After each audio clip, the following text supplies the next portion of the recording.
ओम नमः शिवाय। नमस्कार प्रिय भक्तगणों, स्वागत है आपका परमेश्वर शिव यूट्यूब चैनल में। आज हम आपको भगवान शिव की बड़ी ही अद्भुत महिमा के बारे में बताने जा रहा हूँ।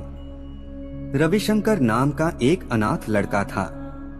उसको जंगल में रहने वाले शिकारियों के एक गिरोह ने पाला पोसा था। अगर आप यह शिव कहानी सुन रहे हो तो पूरा सुनिए। इस कथा को आधा अधूरा छोड़कर जाने की गलती ना करें, क्योंकि इस पवित्र कथा को आधा अधूरा छोड़कर जाने से आपको पाप भी लग सकता है। इसलिए इस कथा को पूरा सुने। अगर आप शिव भक्त हैं, तो महादेव का अनादर ना करें। शंकर के पास कोई औपचारिक शिक्षा भी नहीं थी। वह केवल एक चीज जानता था कि उसे कैसे जीवित रहना है। शिकार करना और उनको मारना तथा जंगल के फलों को खाना और नदी के पानी को पीकर अपने आप को जीवित रखना जानता था। एक दिन वह अपना रास्ता भटक गया और उसने देखा कि कुछ लोग नदी के किनारे पर बने एक पत्थर की आकृति के चारों ओर जोर जोर से आवाजें निकाल रहे हैं और उस पर फूल, फल और नारियल चढ़ा रहे हैं। तो शंकर ने सोचा शायद यह कोई मकान हो सकता है जिसमें लोग रहते होंगे, पर यह एक प्राचीन मंदिर था और रविशंकर ने इसे पहले कभी नहीं देखा था। लेकिन इसके बारे में वो जानने के लिए काफी उत्सुक था और वह रुक गया। उसने तब तक इंतजार किया जब तक कि लगभग सभी लोग उस मंदिर से नहीं चले गए। अंत में उसने एक जवान लड़के को पत्थर की इमारत से बाहर आते देखा। तो शंकर ने उससे बात करने का मन ही मन में विचार किया और शंकर ने उस युवक से बात भी की और अपने मन में आए कई सवाल भी पूछे। शंकर का पहला प्रश्न था कि इस इमारत को क्या कहा जाता है, लोग अपने साथ क्या लाते हैं, फिर उन चीजों को अंदर इमारत में क्यों छोड़कर वापस आ जाते हैं। चीजों को अपने साथ लाना और उन्हें अंदर छोड़कर वापस चले जाना, यह सब क्या हो रहा है। वो युवक शंकर की बातों और अज्ञानता व मासूमियत पर बहुत ही हैरान हो गया था और उसके सवालों से आश्चर्यचकित भी। लेकिन वो युवक यह नहीं जानता था कि शंकर जंगल में रहता है और शिकार करके ही अपना जीवन यापन करता है। लेकिन फिर भी उसने उसके सवालों के जवाब देने की पूरी कोशिश की। उसने शंकर को बताया, यह भगवान भोलेनाथ का मंदिर है। लोग यहाँ उन्हें फल और फूल चढ़ाने आते हैं। वे भोलेनाथ से जो चाहते हैं वह मांगते हैं और भोलेनाथ उन सभी की प्रार्थनाओं को सुनते हैं। यह बातें सुनकर शंकर तुरंत मंदिर में जाने लगा। इसलिए उस युवक ने भी उसे अंदर का रास्ता बता दिया और शिवलिंग के बारे में बताया। तो शंकर ने मासूमियत से उस युवक से फिर पूछा, यह शिवलिंग क्या चीज है और हमें क्या देता है। तब उस युवक ने बताया, हम भोलेनाथ से जो मांगते हैं वह हमें दे देते हैं। हम सब ऐसा मानते हैं। और उस युवक ने कहा, मित्र अब अंधेरा हो रहा है, अब मुझे घर जाना होगा। और वह युवक शंकर को वहीं अकेला छोड़कर चला गया। शंकर ने झिझकते हुए मंदिर में से प्रवेश किया और एक कोने में जाकर बैठ गया और सोचने लगा कि एक पत्थर किसी को वह चीज कैसे दे सकता है जो वे चाहते हैं। इसलिए शंकर ने इसका परीक्षण करने का फैसला किया और उसने पत्थर की प्रतिमा से कहा, हे भोलेनाथ, कृपया मुझे पर्याप्त शिकार करने दें ताकि मैं भूखा ना रहूं। मेरे पास आपको चढ़ाने के लिए कोई फल या फूल नहीं है, लेकिन यदि आप मुझे शिकार देते हैं तो मैं उसे आपके साथ साझा करूंगा।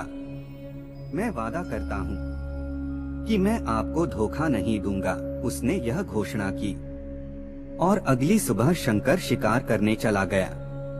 उसने पूरे दिन शिकार की तलाश की, लेकिन उसे कोई शिकार नहीं मिला। वह भूख से तिलमिला रहा था। वह काफी निराश हो गया क्योंकि उसे कोई शिकार नहीं मिला था। दोपहरी हो चुकी थी अब उसे लगने लगा कि मंदिर के उस युवक ने उससे झूठ बोला था। फिर भी शंकर ने शिकार जारी रखा।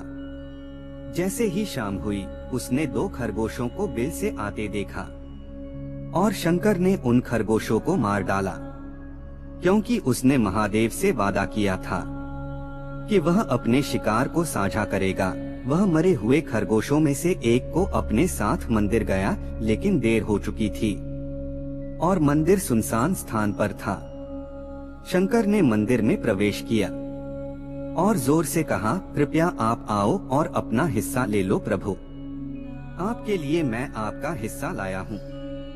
वह वहाँ बैठ गया और अंधेरा होने तक प्रतीक्षा करने लगा, लेकिन भगवान प्रकट नहीं हुए। शंकर को भूख और नींद आने लगी और उसने खरगोश को मंदिर में ही छोड़ने का फैसला किया। अगली सुबह जब लोग मंदिर पहुँचे तो उन्हें शिवलिंग के सामने मरा हुआ खरगोश मिला। शिव भक्त बहुत परेशान थे। यह यहाँ कौन लाया है? किसने हमारे मंदिर को अपवित्र करने की हिम्मत कैसे की? उन्होंने खरगोश को बाहर फेंक दिया। अगले दिन शंकर फिर अपनी भूख मिटाने के लिए जंगल में शिकार करने गया, लेकिन इस बार उसकी किस्मत अच्छी नहीं थी और उसे शिकार नहीं मिला। उसने सोचा आज रात को मंदिर जाना चाहिए और शिव जी से पूछना चाहिए कि उनको खरगोश का भोजन कैसा लगा। शंकर यह पूछने के लिए मंदिर में गया। जब वह मंदिर में पहुंचा तो उसका आश्चर्य का कोई ठिकाना न रहा। उस रात मंदिर में लोगों की काफी भीड़ थी। शिवरात्रि की रात थी, लेकिन अबोध शिकारी लड़के को इस बारे में कुछ भी नहीं पता था। शंकर ने चारों ओर देखा और उस युवक लड़के को देखा जिसने उसको मंदिर के अंदर शिव जी से प्रार्थना करने के लिए कहा था, क्योंकि उसे इतने सारे लोगों के आसपास रहने की आदत नहीं थी। उसने वहीं रुकने का फैसला किया और पास के एक बेल के पेड़ पर चढ़ गया। यह एक उसके लिए लंबा इंतजार था और समय बिताने के लिए उसने पेड़ से पत्ते तोड़कर जमीन पर फेंकना शुरू कर दिया। उस अज्ञात पेड़ के नीचे एक छोटा सा शिवलिंग था, जिसकी पूजा लंबे समय से नहीं की गई थी। शंकर के द्वारा फेंके गए बेल के पत्ते उस शिवलिंग पर गिरे। शंकर भजनों में मंत्रमुग्ध हो गया और धीरे धीरे 7 गाना और पंचाक्षरी मंत्र का जाप करना शुरू कर दिया था। रात भोर में बदल गई और सभी शिव भक्त मंदिर से चले गए। शंकर पेड़ से उतरा और मंदिर में प्रवेश किया। उसने देखा कि शिवलिंग की आंखों पर लाल निशान थे, जो कुमकुम के थे, जो भक्तों ने लगाए थे। लेकिन शंकर को यकीन था कि शिव जी के आंखों में परेशानी हो रही है। उसने शिव जी की खेदजनक स्थिति के रूप में जो कुछ भी महसूस किया, उसके लिए उसे बहुत दुख हुआ। वह उनकी मदद करना चाहता था। उसने सोचा शिव जी यहाँ अकेले रहते हैं और बीमार होने पर उनकी देखभाल करने वाला भी कोई नहीं है। जब तक भक्त उनसे मिलने नहीं आते तब तक उन्हें भोजन भी नहीं मिलता होगा। रविशंकर ने एक रात पहले भक्तों को शिवलिंग पर जल चढ़ाते देखा था, तो उसने सोचा प्रभु को ठंड लग रही होगी, शायद वे काम रहे हैं। आखिरकार वे केवल पत्तियों से ही ढके हुए हैं। तो उसने शिव जी से पूछा, मेरे स्वामी, मैं आपकी क्या मदद कर सकता हूँ? शायद कुछ खाना या दवा। मैं आपकी सेवा कैसे कर सकता हूँ? शिव जी ने उसे कोई उत्तर नहीं दिया।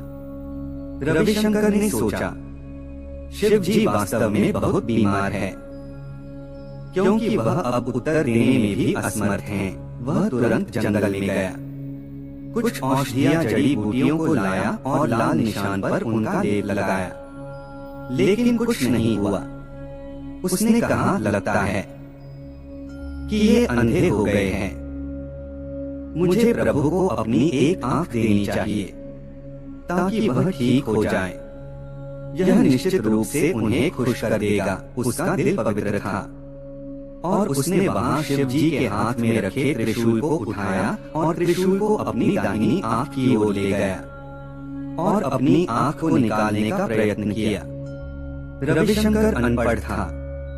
उसे मंत्रों या पूजा के उचित तरीकों का कोई ज्ञान नहीं था, लेकिन उसकी असीम प्रेम भक्ति की कोई सीमा नहीं थी। जैसे ही वह अपनी आंख निकालने वाला था, शिव जी अपनी अर्धांगिनी माता पार्वती के साथ प्रकट हुए। उन्होंने माता पार्वती से कहा, इस भक्त रविशंकर ने अनजाने में शिवरात्रि पर उपवास किया, बेल के पत्तों से मेरी पूजा की और साबित किया कि उनका दिल बेदाग व पवित्र है। मैं अपने इस भक्त पर काफी प्रसन्न हूँ। शिव जी ने रविशंकर से कहा, तुमने मुझे अपनी मासूमियत के कारण जीत लिया है। प्रभु ने मुस्कुराते हुए कहा, लोग मुझसे हर समय झूठे वादे करते रहते हैं और कुछ न कुछ मुझसे मांगते रहते हैं, पर जैसे ही उन्हें मुझसे मांगी चीज मिल जाती है तो वे मुझे भूल जाते हैं। दूसरी ओर तुमने मेरे साथ एक सच्चे मनुष्य की तरह व्यवहार किया और यह वास्तव में बहुत ही दुर्लभ है।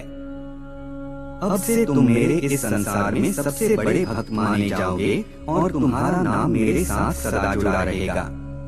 तुम कई सदियों तक जीवित रहोगे। इस बात को कहकर भगवान शिव व मां पार्वती अंतर्ध्यान हो गए। तभी से लोग शिव के साथ शंकर भी लगाने लगे। मेरे प्रिय मित्रों, बताते वक्त अगर मुझसे कोई त्रुटि हो गई हो तो मैं क्षमा चाहता हूँ। उम्मीद है कि आप सभी को यह वीडियो अच्छी लगी होगी। अगर आप भोलेनाथ के सच्चे भक्त तो चैनल को सब्सक्राइब करें और वीडियो को लाइक करें। हर हर महादेव का एक प्यारा सा कमेंट करें। धन्यवाद।